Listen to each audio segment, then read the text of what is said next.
I want Laapataa to be watched by the same audience that watches Animal and Sayyara. How do I do that?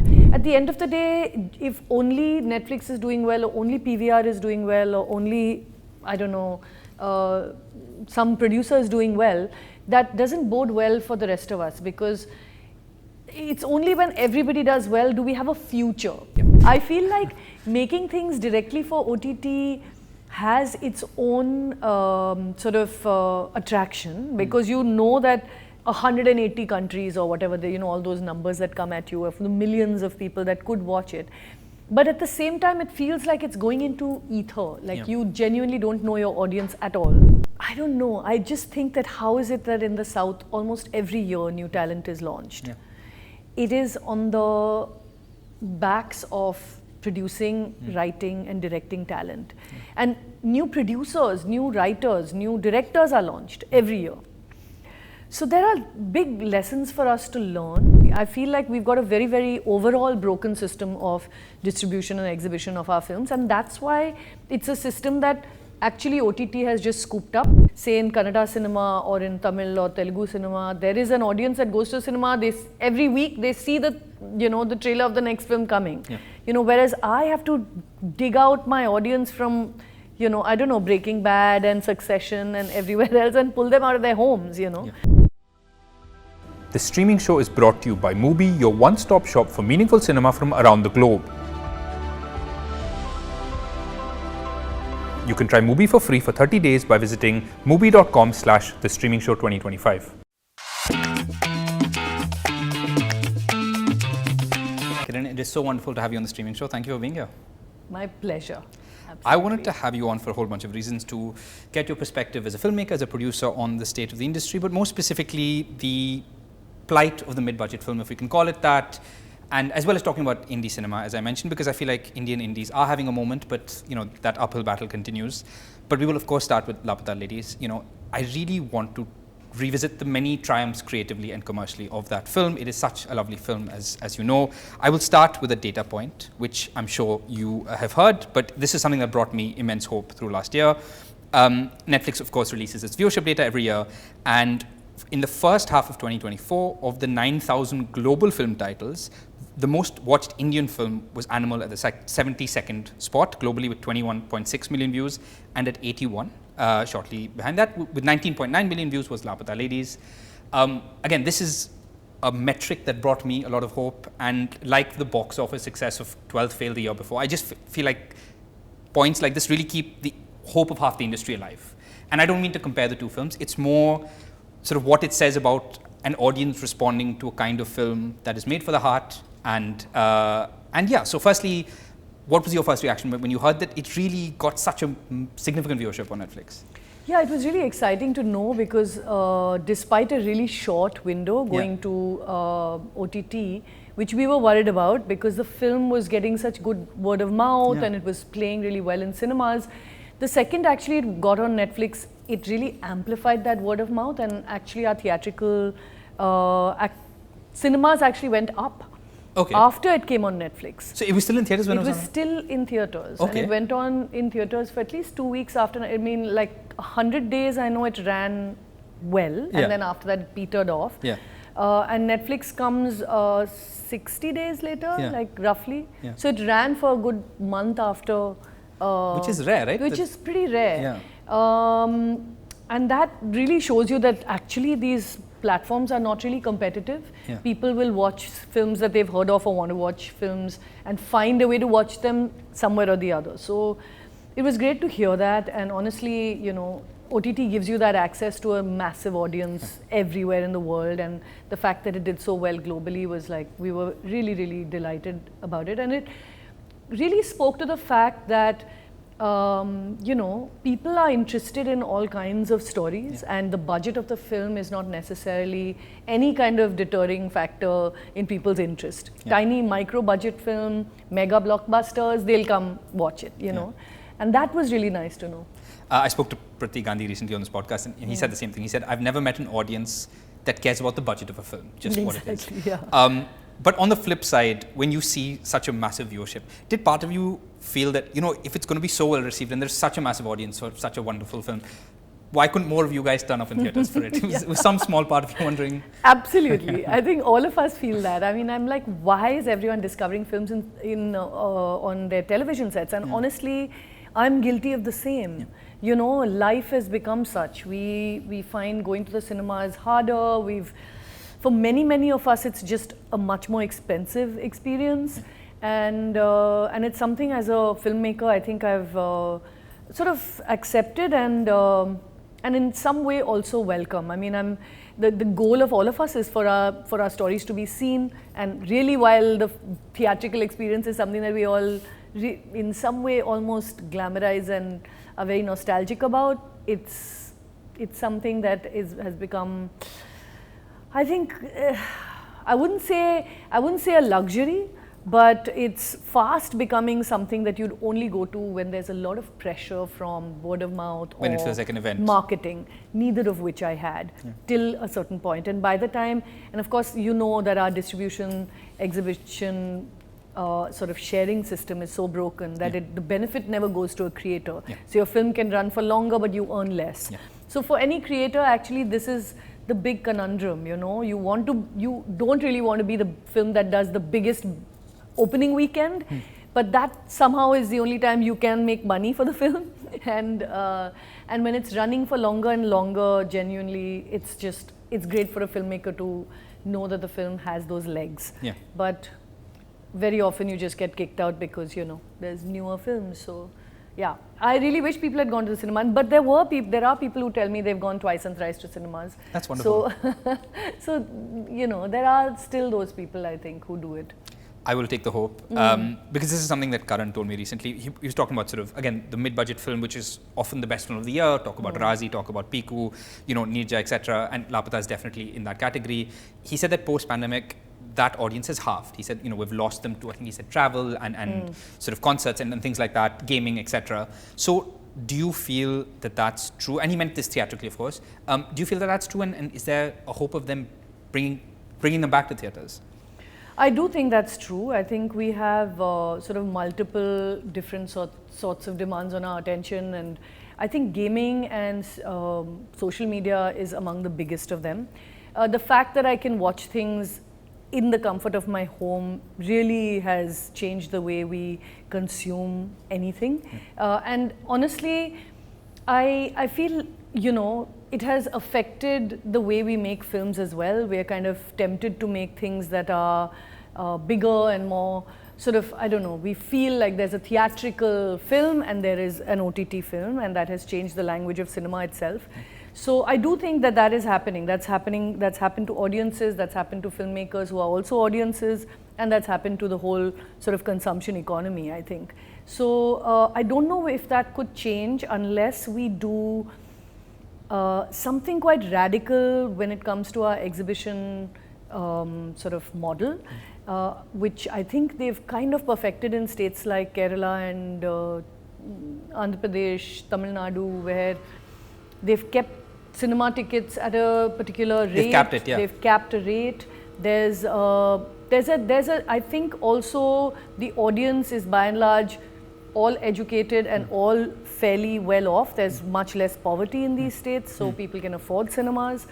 And there's enough cinemas per capita comparatively, because I guess their populations are also smaller than some of our North Indian states. So it just becomes that on a weekend, people can afford to go see a film for $200. And in fact, a friend of mine, Tommy actually, Christo, who made Ulruku, was saying that in Kerala, we all see a film at least once.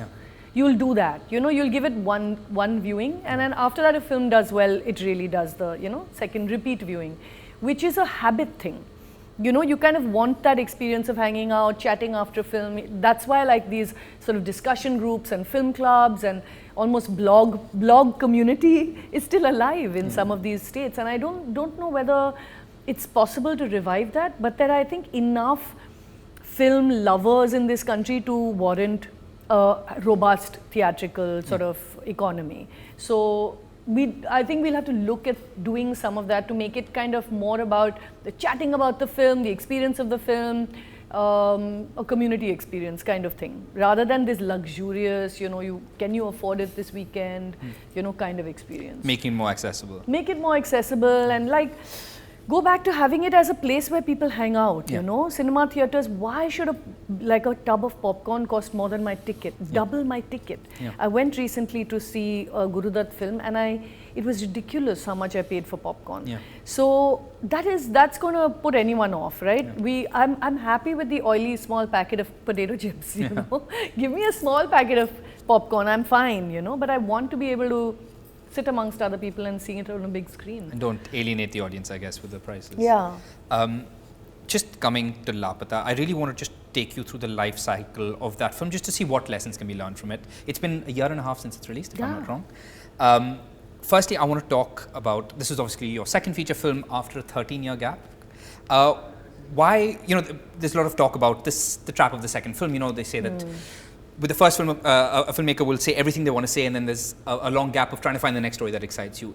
Is that true? Is that what happened with you? Why did it take you so long to come back to our lives as a director? It is kind of true when I think about it. I mean, I think I was really trying to write and get the second story on paper, and somehow it never quite was what I wanted it to be. I wanted to do something slightly away from the more sort of art house, small niche film I'd made at first. And now when I look at it, I think it's a lot of overthinking that kind of stymied me and made me a little bit stuck. But it also came, the second story came actually, well, not 13 years, but 7 years. 2018 was when I heard the story of Two Brides. Yeah. And technically, I was trying to make it since 2018. It released in 24. Okay. So there was a lot of years of trying to acquire the script, and of course the COVID years and all the rest of it. So, but it was a little bit of that. I think there is that pressure on your second film. So what advice would you have to a filmmaker who feels stuck in that zone between, I've got my first film out, I feel like all of me is in that film, I'm struggling to find my second story. What advice would you have? I mean, I'd hate to say don't overthink it, because sometimes maybe you don't want to just rush into something, because filmmaking is expensive. It's a lot of resources. You should really think about it before you make any film. But this sort of self-doubt and overthinking things tends to happen with your second film, and you tend to lose a certain sort of organic belief in your own voice, because you've tried something, and I feel often you want to take those lessons into your second film. So I feel like be patient with yourself is what I'd say. Give yourself a lot of love, and get perhaps people around you who can really help, sort of bolster, I don't know, I wouldn't say, bolster your confidence. But don't put too much pressure on yourself, is that fair? Yeah, I feel that's fair. I mean, it tends to be difficult to kind of, you really feel the need to reinvent yourself, but sometimes you just realize that, maybe you don't need to do so much, just chill a bit. So, and just coming to the writing process, I found it so interesting that when you were promoting the film, not only did you frequently talk about your three writers, which in itself is pretty rare for any filmmaker to do, but also you always talked about the contribution they each had and how they shaped the final product and what they all brought. So I'm curious to know, what was that process like of developing the story from when you first read it to the final film, and when you're working on it, how do you know what you feel the film needs and who the right person or right writer is to bring on board when you are the director, not the writer? How are you sort of guiding it and making sure it's getting to where you want it to be? Yeah, that's one of the most difficult processes in any, I think, filmmaking journey, is to get the screenplay to a point that you're happy to make it.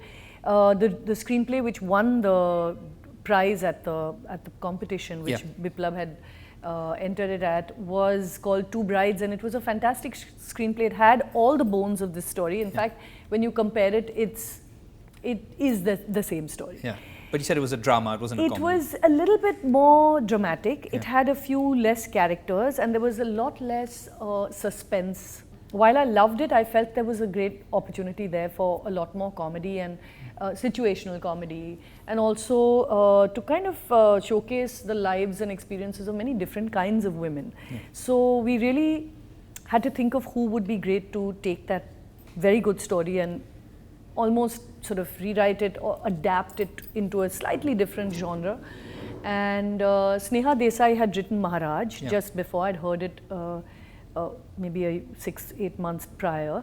And we really loved her sense of dialogue. You know, she has an incredible way of writing character through dialogue. Yeah. We actually chatted about what we liked about the story and what we wanted to change. And it was at that point that, you know, we kind of arrived at what the tone of the film should be. Sneha did all the heavy lifting. She created all these beautiful characters of all these, you know, other new characters. The only character I felt I was like, I wanted to sharpen a little bit was Manohar's character. Okay. And some of the language, because we wanted it to be Bhojpuri Hindi, we wanted a dialogue writer who could bring that to it. So Divyanidhi Sharma we brought on because interestingly his father worked in UP police for Ideal. 30-40 years, and he had a really super sort of insight into how that world works, you know.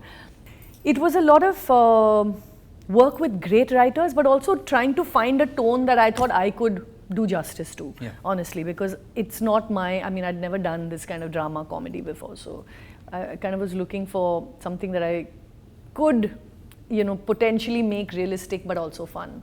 I really do think, you know, the tone is such a triumph of that film, because the way you sort of merged warmth and wit and humor, but also have so much that you want to say through the film, and it never sort of crosses into preachy territory. And I imagine that's a very delicate balance to find, and the way the film does is wonderful. Yeah, and some of that actually we found on the edit table, because while we were making it, we found, you know, some of the lines that are really sharp and, you know, have the most impact sometimes in the overall scheme of things are just inessential. You don't need that strong, sharp line. You know, one look does it for you. And I lost a lot of that script, you know, on the edit table. So in fact, Film Companion hosted the screenplay of the film, and it's still there. So actually, for anyone who's interested to see what we lost, they can always refer to the script. I was going to ask you about the edit process later, but you mentioned it now. You know, you've talked a lot about that process, how it was instrumental to you for shaping that film, and finding the tone, and, you know, killing your darlings, as you said, with so many scenes that you were proud of. What is the lesson there? Because it sounds like you've spent an incredible amount of time at the edit to make the film the best version of itself. And it's something that you hear not that often when it comes to bigger mainstream projects, because I imagine you're always rushing towards a deadline. So I was just curious to know what the lesson is there, because it feels like maybe with a lot of films we watch them and we feel like they haven't done everything they could or spent as much time on it. You know, I mean, I think most of the credit goes to Aamir Khan Productions and Aamir for giving me that time. Some of it inadvertently, because he was really busy and so he couldn't watch the cut, and I was just like waiting for him to watch it, and while I was waiting I worked on it some more and some more, and then he watched it, he would give us some feedback, and then it would be a very long period before he could watch it again. So we also have a very like sort of stringent testing process at AKP. I mean, and now at Kindling Pictures I really hope to do the same thing. It helps a lot, you know, to get audiences who haven't read the screenplay to actually watch it, to know whether, you know, whether humor works, whether there's any sort of points at which you can always feel the audience react, shifting, you know, sort of like a little bit snapping out of the film. And then, of course, people's feedback always helps. But it helped me immensely, because I only after doing those screenings and watching it myself and doing a bunch of sort of edits on it, I realized that we had a kind of a problem with the first part of the film, and the film was not settling into this genre of a comedy. And so the entire first 10 minutes had to literally be cut down and cut out altogether. I kind of like literally had to re-engineer a song and do all that, and I could not have done it had I stuck with the original screenplay and I had a deadline. So I mean, I think it worked out, but the lesson really is that, you know, if you want your film to work for a wider audience and it's not some very deeply artistic personal piece of work, it's really great to be able to show it to as many people, non-film people, as possible, because a lot of it gives you that distance also from your work to be able to see, you know, where you might be able to improve it. So is it also fair to say find a very busy producer, so you have like a long time to just like make it the best it can be? Yeah. You mentioned testing as well. I did want to ask you about that. You know, testing, you've talked about a lot in the past, and you know, a lot of the films of Aamir Khan production in the past about how much they rely on the testing process to make the film the best it can be. And nowadays I feel like testing is a lot more commonplace. You have agencies like Omax, and I wanted to understand from you, because there's always a lot of friction when you hear testing stories, you know, or between the agency and the results and the producer and the filmmaker and the imposed results and sort of what the solution is, etc. But the sense I get from when you've spoken about it is the way you guys have done testing is very different, and it seems very filmmaker friendly. You know, it feels like you're always looking for the right, nobody's imposing problems or solutions on you, and you're left alone to take away from it what you want. It just feels like it's being done differently. So I'm curious to know how it's being done differently and how can others do it, because it sounds very conducive for the final film and for the filmmaker. So I think importantly, it's the one is to take a decent sample size, not to just show it to the same, you know, 15 people. Every film you show the same 50 people, but to try and, for instance, vary your sample to try and get people who are obviously not from film but different age groups, gender, economic backgrounds.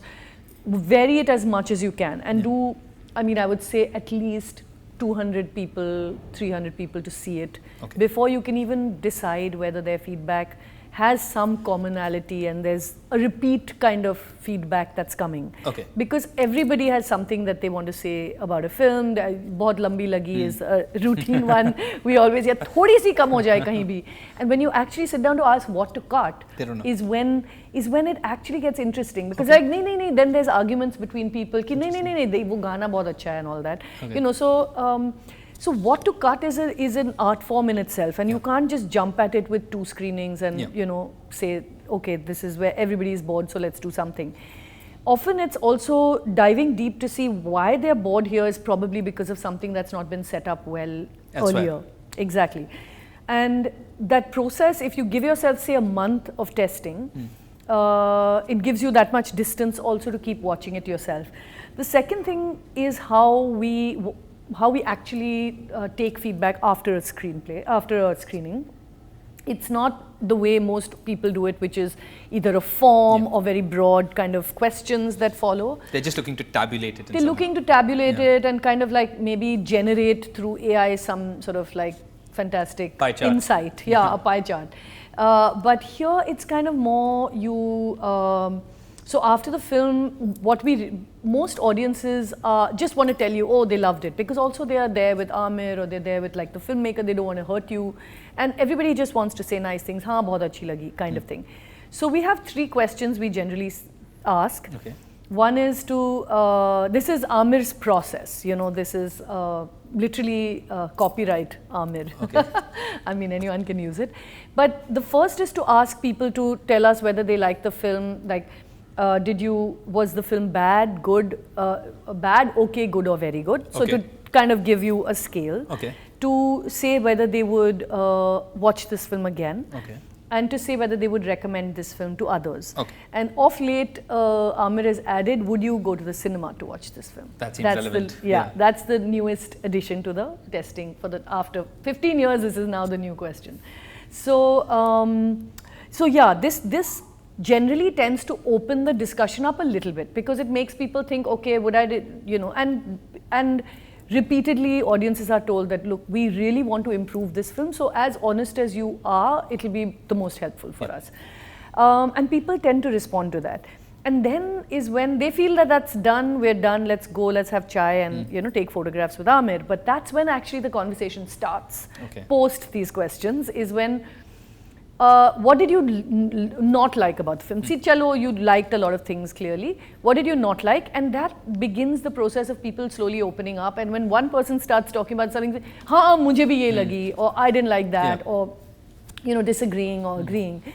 And so it's a more qualitative kind of discussion, which and I assume is more valuable. It's very valuable. It's very difficult as a filmmaker to sit through it. Aamir sits through it with almost like a sort of perverse interest and energy, because he really wants to get all the bad feedback. But as a filmmaker, it takes you some time to kind of digest, and often people are just not able to express it in kind words, and then they'll be like, that was Ouch. horrible. Yeah, I didn't like, So, so it does take a little bit of like steeling yourself for the feedback, but it helps greatly. And then you're looking for common themes, like. And then you go away and think, why did everybody, feel this about her or about a certain thing? And often it's because you've just not, sort of plotted the arc of a character well. A song is extraneous, it's saying something that you're already saying in the film and you're hanging on to it. Things like that, and often, you can take it away, you might want to reshoot something, you might want to re-edit, and then we test it again. And this we've done literally for every film. I mean, for Dangal, we must have shown it to 1,000 people before we put it out. So that's... It's just very heartening to know that that process can exist, because obviously you're making the film for an audience without it being this sort of torture sort of experience, which often happens when it's not done in that way, maybe. Yeah, and often, films, the wonderful thing is, even if the films are tracking really, really well, when watching it again and again as a filmmaker really sharpens certain things for you. You're like, oh, in my hurry to do this, a certain pace is too fast or too slow. So it gives you also that distance. I feel it's a really useful thing for any filmmaker. I'd highly recommend it to any producer who wants to like kind of make things for the big screen. Yeah. Just coming back to the budget of the film, I'm not sure if you're happy sharing what the budget is, but it feels like a very responsibly budgeted film. And the reason I ask you this is, there's so many times in the recent past you'll come across a film and you hear what it does and you're like, that sounds great, good for that film. And then you find out what the budget is and you're just shocked that like how, and you sort of almost you're pitting yourself up for failure maybe. So I'm just curious to know what the lessons are there of why so many of our films seems to lose it on the budget front, where you're sort of shooting yourself in the foot before you start. Why is this such a recurring problem people seem to have? I actually feel that the budget is in Hindi films now, we are somehow caught in a bit of a cleft stick, because we don't get the benefit of being the language of any state, so we don't get any, for instance, Marathi film rates in the very same city for you to shoot, it's far cheaper. Whereas for me to shoot in Mumbai is super expensive. And what we don't realize is, for a Hindi film to shoot anywhere, perhaps in UP it's less because they give you some subsidy, benefits, or in MP we shot in MP and we got the benefit of some subsidy. But it is expensive to make a film. I mean, even when you think of a film like Stolen, which I was an EP on, to make a film of any good quality ultimately does cost money if you put it into the film and it shows. Often some of the things that people don't realize cost a lot of money are things like the railways, or especially during COVID, because we're shooting during COVID, the costs were inflated by at least 25% because of all our safety precautions and bubble and all the rest of it. So shooting has become prohibitive, honestly. It's not easy to make a micro budget, and you can be very sure that when people say micro budget or indie, often it's because their crews are just not getting paid or they're being exploited. So I have a big problem with people who like sort of rely on the idea that, oh, why should it cost so much? It shouldn't be so much. It's just in a village, or it's just in a slum. We in the film industry have really somehow over the years managed to make sure that at every level of filmmaking in the Hindi film industry, the wage rates are fair. They're equitable and fair. I mean, I'm not talking about what stars charge, etc. But as a crew, it's fair that people should get paid for their day's work. And unless you're shooting 20-hour days and 18-hour days, it's impossible to keep a film within, and therefore cutting a number of days, it's impossible to keep within a micro budget. So it's honestly a problem that we are all facing. It's then it puts you on the back foot, and you're always just looking for the person who'll just buy you out, whether it's OTT or going to some distributor. So I don't know. I feel, and then the idea is then you rely on a star, or you rely on a just formulaic kind of action or romance film, and we don't want that. Audiences don't want that. We want to be able to take risks. So how do you do it really? We are not as an industry really supported by any state government, the Hindi film industry. Even in UP, we are not the language, the state language. Bhojpuri or something is the state language. So there's no state of which we are the Hindi films are the state language. Whereas in every other state, the state kind of takes ownership, and the industry is treated with the same sort of regard on some level as any other industry, or garment industry, or diamond industry, or steel industry, and the film industry. Whereas we really are a little bit dhobi ka kutta, I feel. And that feels really, it's really sad, because we get all the brickbats. Everybody is always talking about how bad Hindi films are and how we're never like successful. And within the industry, we are just like a really mammoth beast, and there's not any one organization that can like literally take decisions for everyone. So we are in a tricky spot. It sounds like it. I mean, this is something that I briefly discussed with Karan as well. I was asking about the budgets of Malayalam films. I said, forget the staffies, forget that they're operating on a different level of storytelling. I said, just how are they pulling off such cinematic, stylish films with such scale at such budgets? And he said, it's just not possible to make something like that at that budget in Bombay, like you said. It's just physically not. It's and I've heard stories of how in many of these industries also people are just very overworked and underpaid, and it isn't like someone has to pay for that short, small budget film. I mean, and you're paying for it with your labor. So I don't know. I mean, maybe, and it's come to it's kind of like that time. It kind of feels like an unspoken recession. I wouldn't call it a recession, but it's like everyone feels like work is contracting, the OTTs are buying less films, So in such a time, everyone feels they need to tighten their belts, and the first thing you will cut is crew. And because you feel like at least a star, okay, deserves it or whatever. And honestly, I have really felt, Suchin, that what really needs to happen if we want our industry to even begin to compete, let's say, globally as an industry and become healthy like many industries. I don't think many industries around the world also are. But in order to do that, I feel there needs to be some sort of cohesive body that comprises all the various stakeholders within the filmmaking ecosystem, whether it's artists, whether it's distributors, exhibitors, producers, everyone that goes into the making of a film, and like OTT, which is part of distribution. Of course. And we have to find a way to make sure, because at the end of the day, if only Netflix is doing well, or only PVR is doing well, or only, I don't know, some producer is doing well, that doesn't bode well for the rest of us, because it's only when everybody does well do we have a future.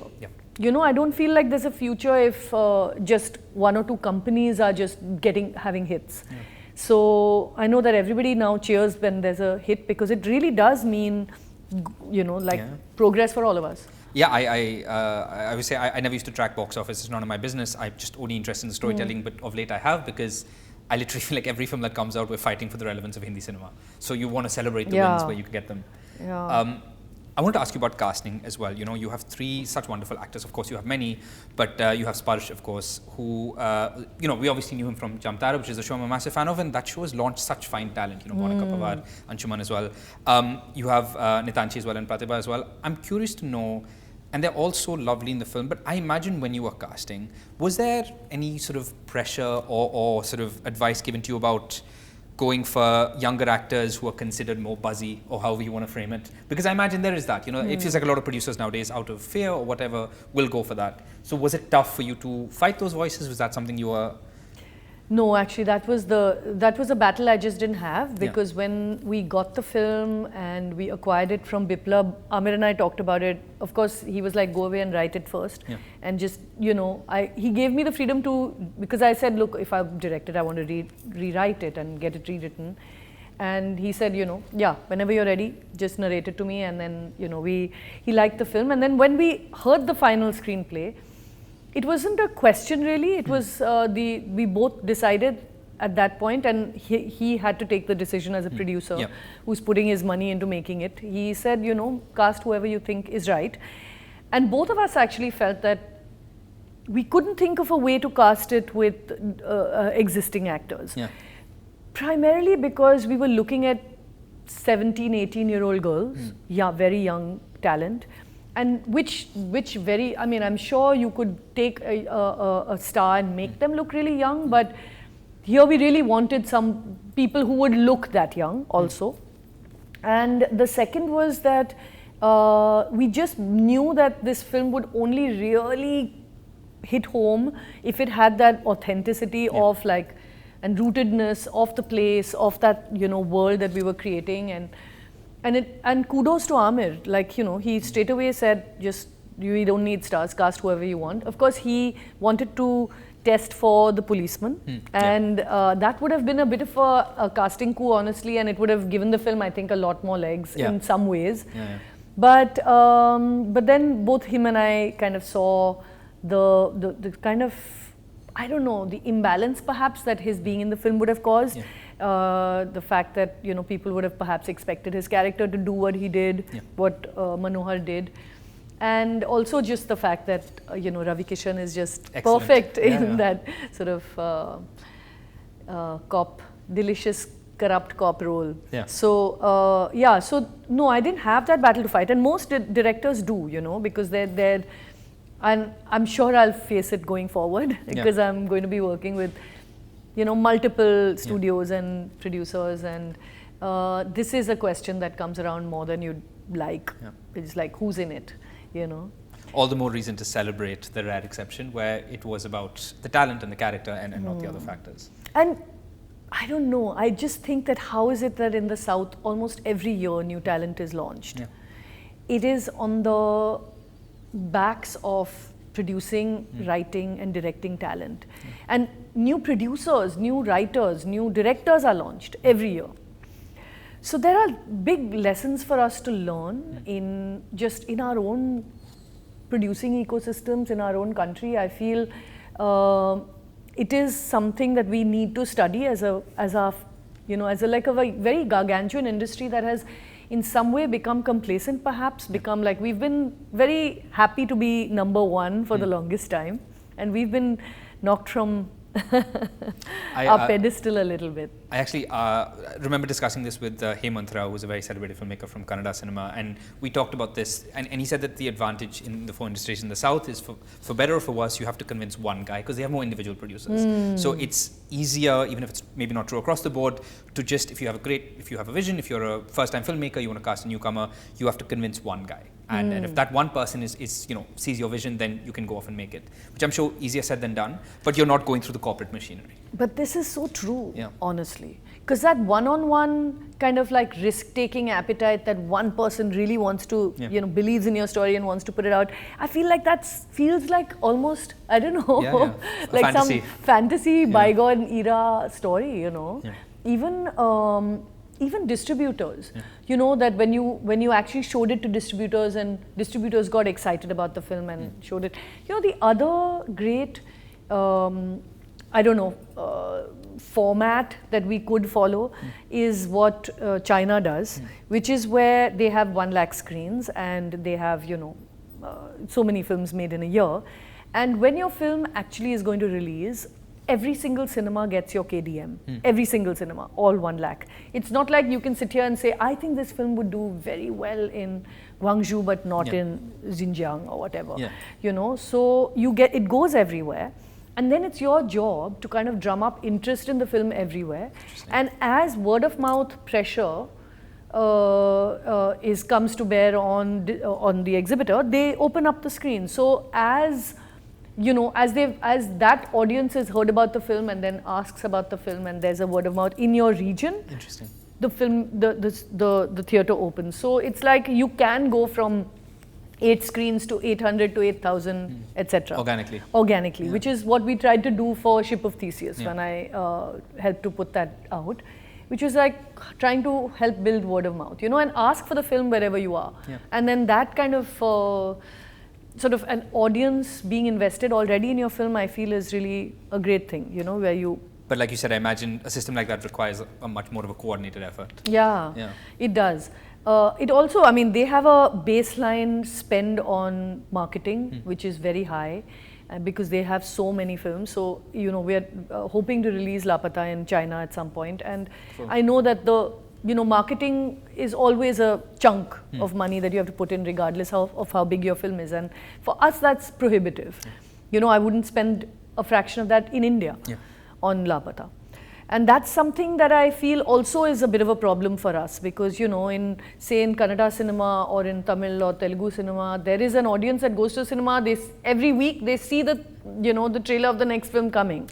You know, whereas I have to dig out my audience from, you know, I don't know, Breaking Bad and Succession and everywhere else and pull them out of their homes, you know.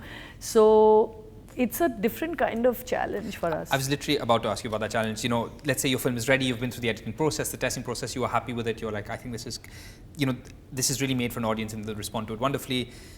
You know, I imagine for a mid-budget film, there are a lot more challenges of needing to be strategic about positioning and promotion and marketing and finding a window where there's not a massive mammoth. How do you go about that? How do I navigate that space if my film doesn't have men with biceps walking in slow motion? You know, because I imagine that's a very difficult space to navigate. Yeah. So marketing and promotions are, to my mind, the hardest thing, especially when you have such a small budget that your marketing seems to be bigger budget than you even spent on the film. And often I found after Laapataa is just randomly, we're still following somehow an older format of trying to reach our audience, which is let's spend on X amount on digital, X amount in travel the cities and try and malls. do, you know, malls and go in activation, you know, and all of that I think doesn't work anymore. Which is why, you know, the conversation we were having a little bit earlier than we started recording was about kind of knowing where your audience is. If data from, you know, our films that are already on streaming could get to creators, it would help us greatly in reaching that audience theatrically and through the streamers, you know. We used to get that kind of data from distribution. So when you showed it to CPCI distributor and you got a whole bunch of them in a room, some of them would react in a certain way, some wouldn't. And you'd know that, okay, Rajkot mein ye acha karegi, this place mein nahi karegi, it's good in Gujarat, it's good in Punjab, etc. So it gives you a better sense of your audience. It audience. gives you a sense of your audience. Here I'm shooting blind. I'm literally taking a ton of cash and making random agencies wealthier without actually getting to my audience, honestly. And I feel like really upset about it, because I really want to champion so many films, and we make so many of them. As you were saying, last year was a great year for film. There were so many wonderful films that went around the world, that played in festivals, won awards. The independent films. None of them made a dent in India, right? Clearly our distribution system does not support what we feel might be the best films of the year. So marketing is I feel like shooting in the dark. It's really shooting in the dark at this point. We are, you know, trying our best using social media. It's the next frontier has of course become influencers and social media, because you feel like, okay, at least an influencer kind of seems to have impressions of a certain kind with a certain audience. You can somewhat track that, and you try to get onto that bus. But really, it's I feel a losing battle. I genuinely don't know where we're going with all of it. We're relying, of course, on word of mouth through our trailers. Even, you wouldn't believe it, cinemas that are showing your film and should be excited to show as many trailers as possible so that more people come to watch the film when it releases. Don't show trailers, so you have to tack your trailer onto another film. You're not just you should have trailer programming in cinemas, so that... So you have to push them to show I have to beg them. Even though it's in their interest. Sometimes you pay to have your trailer play, just like an ad plays in a cinema. It makes no sense to me, honestly. I feel like we've got a very, very overall broken system of distribution and exhibition of our films, and that's why it's a system that actually OTT has just scooped up, because, which is great for filmmakers. They know their audience, they've got data, they know what will work for them. They want to expand their slate, they want to give audiences a diversity of content to consume. So OTT is benefiting from a lot of the failures of our distribution, I feel. But are you mentioned sort of the lack of transparency on streaming. You know, there is obviously Netflix is the only one that puts out any form of viewership data, which is far better than the rest of them. Yeah. But are you getting any more of that? Because we obviously have these figures, but as a filmmaker, you'd hope there is more coming your way of sort of how the film is performed, etc., where it's doing well. Do they tell you anything? Honestly, I haven't tried to ask, and perhaps it's something that we should do, but I think because of whatever privacy and whatever kinds of, reasons, they withhold a lot of the granular data from creators, and it's more sort of broad that the film did well, or it came within the top 10, or how well it's doing internationally, how many views broadly. But when you have data that's so granular that can tell you the age, gender, everything of a person, sex, whatever, of a viewer, it seems crazy that we should not be able to use that to better reach our audiences for the next time round. Filmmakers should definitely be entitled to that. Yeah, it's your film. I mean, and I think it would make life better for OTTs and for filmmakers. I mean, from that data, we'd be able to make films knowing that audience is there to, sort of serve, if you know what I mean. So, yeah, I feel like that needs to be data that helps us all kind of, I don't know, it's not something that I think OTTs, I personally don't know if OTTs would be open to it, beyond a point.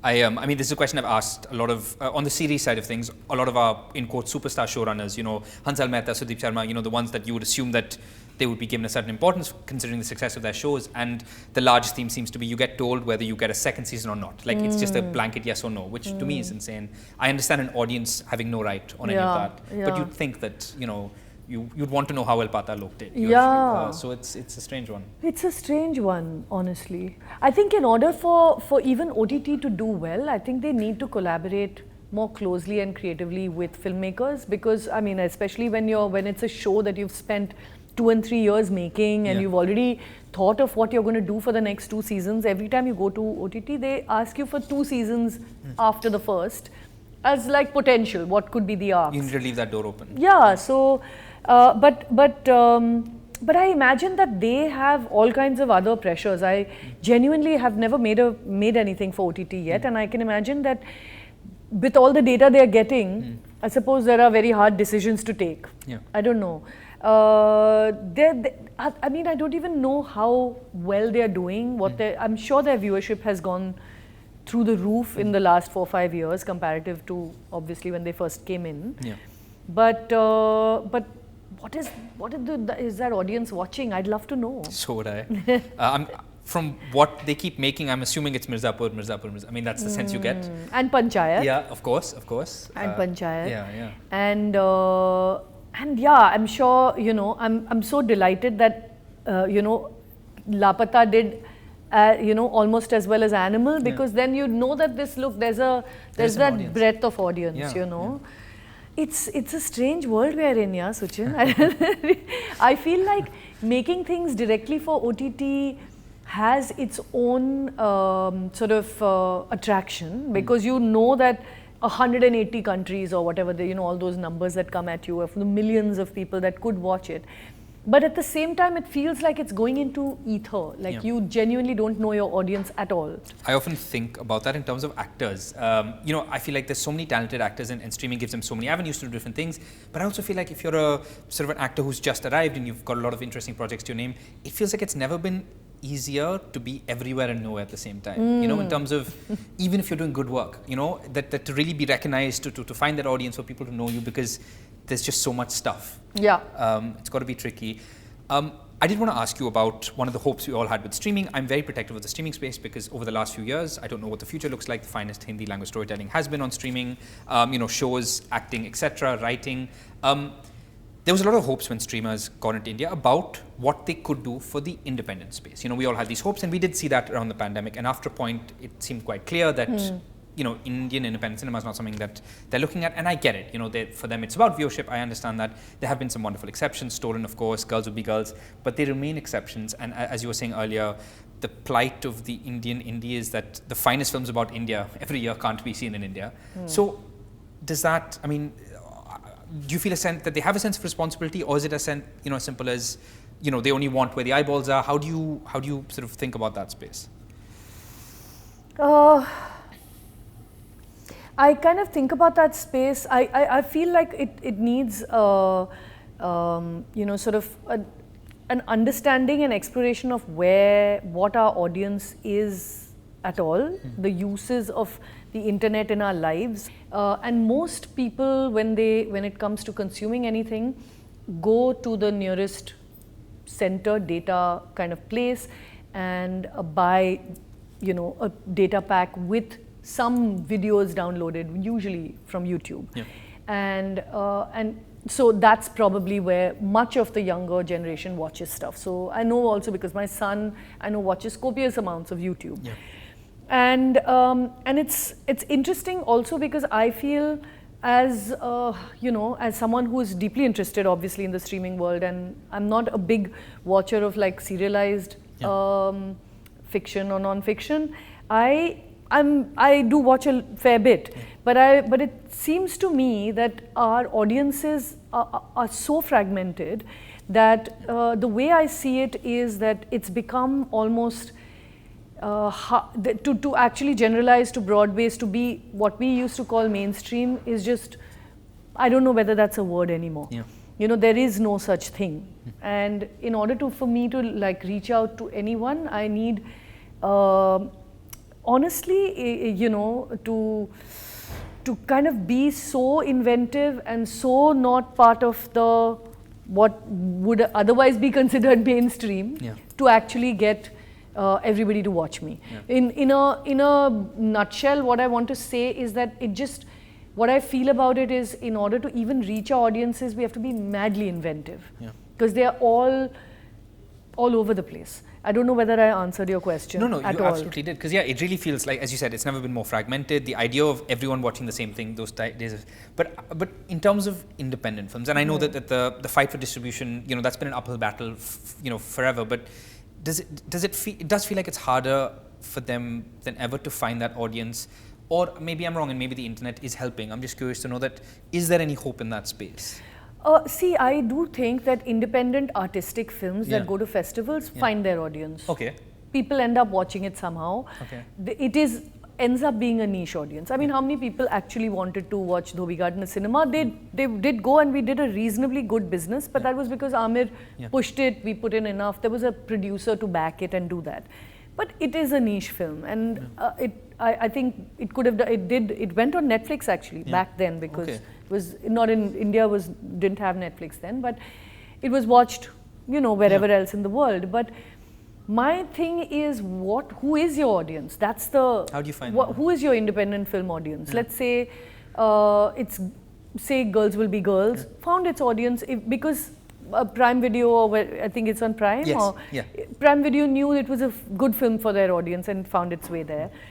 My submission is that people find a way to watch your films if they want to, but you will never maybe make money off of it, and you will perhaps never quite know, except if you're following social media and people manage to, you manage to get to know about it. So I do think that people end up finding a way to watch your films. It's how to make it economic for a filmmaker. That's number one, because most people who make these beautiful independent films don't end up making any money. In fact, all your European distributors make money. Whoever else is, sort of showing your film somewhere else is making money, but as a filmmaker, you're still struggling and want grants for your next film. I, as a filmmaker, I'm quite clear actually, Suchin, like about the fact that if you are doing that kind of film, you have to be very, very, sort of cognizant of the fact that there is a small audience for your films. Let's just be very frank about it. Most people want to watch Animal and Sitaare. Okay, so let's acknowledge so it. Things haven't changed all that much in 50 years, honestly. But what I do feel is that if I want to make a film, I want Laapataa to be watched by the same audience that watches Animal and Sitaare. How do I do that? I mean, because I as a filmmaker feel like that is really something I want to do. I want my films to speak to have conversations with wider audiences. it's on me really as a filmmaker to tailor my film. I can't really blame OTT or a theatrical system or anything for that. I mean, I have to make a film that people desperately want to watch. Yeah. And honestly, it's not like, oh, it's because my marketing was bad. It's true. For everything else, Laapataa is more niche than Animal. Yeah, of course. It would never do the same business as Animal in a cinema. It would even never do as much business, I would like to say, as 12th Fail, because 12th Fail is about a man. It's about every man in India who wants to get that government job. Yeah. You know, that's not Laapataa. It's in some way more disruptive. So I know that there are limitations to what people will spend in a cinema. I know what, OTT will also probably have their, preferences. So I think it's on us, honestly. All the more reason, based on everything you're saying, that data point of the viewership of Laapataa Ladies right up there with Animal and more than most Indian films in the first half of 2024 is so hopeful and wonderful, and it really gives you hope. You mentioned sort of, the aspect of gender on screen. You wrote a piece for the Indian Express last year, if I'm not wrong, about why last year was such a wonderful time for female filmmakers, and there were so many wonderful examples. And you said that we hope 2025 carries that on.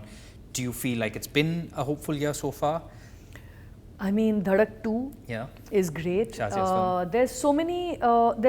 There's so many films being made by women directors in the country. This year, honestly, I think the year has been kind of a little bit slower maybe for women filmmakers so far, but that was also because I kind of feel like sometimes it was a post-pandemic kind of fever that kind of came to roost on 2024. But I think that door is quite open. Okay. There are lots and lots of women I know who've made films which will slowly, hopefully come out. And some of them will hopefully find place on OTT. Yeah. So the fact is that every time we do have a woman making films that making a film that gets out there, it's just I hate to say it, but it's like we need to fly that flag because it just makes the floor more open for more women to enter. Yeah. And it's just honestly perception more than anything else. Whether on the ground we will probably face similar issues or challenges as we maybe did, but things slowly get easier. And I don't know whether 2025 is one of those years. Last year I felt was a bit special, but I think the door is now wide open. We remain hopeful because I will absolutely take that because, I think there's the Omax Film Companion report that comes out every year and up till last year, if I'm not wrong, the statistics were still not the most encouraging of just the number of female filmmakers, also just the number of female HODs on set, etc. So we really hope that changes. In terms of what's next for you, you have Love Stories, of course, which is very, very exciting. You've also said in various interviews you're working on a comedy film and there's an action film, and are these things all in the air? Are you developing? You mentioned series that you're toying with. Yeah. Are these things all you're looking? Yeah, they're all in the air. Honestly, we are developing furiously. Okay. There's a bunch of stuff that I was writing when I was overthinking. Yeah. So now you're capitalizing on that time. Yeah, I've got folders and folders waiting to sort of burst onto screens. But yeah, it's that long kind of painful development process, and it's so elastic, one never knows when it'll actually end. But the cool thing is that I feel very energized by the sort of faith that people, whether it's studios or producers, have been putting in me, audiences put in me. Honestly, everybody keeps saying that they really want to see what I'm doing next, which is great. And so I'm trying my best to be quick. Yeah. As a very selfish audience, I will say that is exactly what we want. We need more films from you, please, because that was such a lovely moment last year. Just lastly, I know we've talked about a lot of these things, but if there's one thing you would change about the industry and how it functions today, either as a filmmaker, as a producer, what would it be? I'll give you 5 if you need, but I'll give you 1. One would be, I feel as an industry we need a core body or core platform that we can all meet, all the different stakeholders meet at and discuss and converse. I think we need a lot more conversation, a lot more understanding of each other's problems, challenges, needs, desires, and that's the only way we'll be able to go to the next stage. So I feel like all these different organizations that we have, IMPA and guild and actors.